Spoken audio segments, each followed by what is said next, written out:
இந்த மேடையை வந்து நான் இன்னொரு விஷயத்துக்காகவும் நான் ஷேர் பண்ணுறேன். இன்னும் இந்த மேடையில் நான் இன்னொரு விஷயத்தையும் ஷேர் பண்ணிடுறேன். ஐ மீன் 2006 இல்லை, நானும் விஜய் ஆண்டனியும் நான் டிஷ்யூமில் இன்ட்ரடியூஸ் பண்ண அந்த படம் வந்து 2006 டிஷ்யூம் ரிலீஸ் ஆச்சு. அதுக்கப்புறம் 2016 பிச்சைக்காரன் ரிலீஸ் ஆச்சு. இது எங்கள் காம்பினேஷன் வந்து தமிழில் மட்டும் இல்லாமல் தெலுங்குலேயும் பெரிய ரீச் ஆச்சு, பெரிய ஹிட் கொடுத்தது எங்களுக்கு.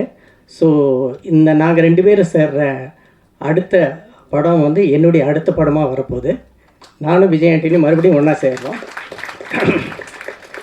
அதில் இன்னொரு முக்கியமான விஷயம் வந்து, இந்த படத்தில் நடிச்சிருக்கிற அஜய் வந்து நான் டிஷ்யூமில் அவர் கூட ரெக்கார்டிங்கில் இருக்கிறப்ப ஷட்டில் காக் ஆடுவோம். நானும் அஜயோட அப்பாவும் ஷட்டில் காக் ஆடிக்கிட்டு இருக்கும்போது அந்த கார்க்கு தூக்கி போடுற பையனை, சின்ன பையன் 3 வயசுன்னு நினைக்கிறப்ப, அப்படி பார்த்து அந்த பையனை இப்போ என்னுடைய அடுத்த படத்தில் விஜய் ஆண்டனிக்கு ஈக்குவலான ஒரு ரோல், 2 டபுள் ஹீரோ சப்ஜெக்ட் பண்ணுறேன். அதில் ஒன்று விஜய் ஆண்டனி, இன்னொன்று அஜய்.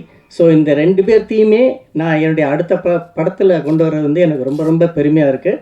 எங்களுடைய இந்த படம் என்னுடைய அடுத்த படம் வந்து ரொம்ப ரொம்ப என்னுடைய close to my heart movie. சில படங்கள் மட்டும்தான் ரொம்ப க்ளோஸாக பண்ணுவோம்னு நினைக்கும் இல்லையா, அந்த மாதிரி ஒரு படம் அந்த படம். அந்த படத்தில் எனக்கு ரொம்ப பிடிச்சமான விஜய் ஆண்டனியும் அவருடைய சிஸ்டர் சன் அஜயும் நடிக்கிறதுல எனக்கு ரொம்ப ரொம்ப சந்தோஷம். உங்களுடைய வாழ்த்துக்கள் இந்த படம் மாதிரி அந்த படத்துக்கும் இருக்கணும்னு வேண்டிக்கிறேன். இப்பயே வாழ்த்துக்கள்.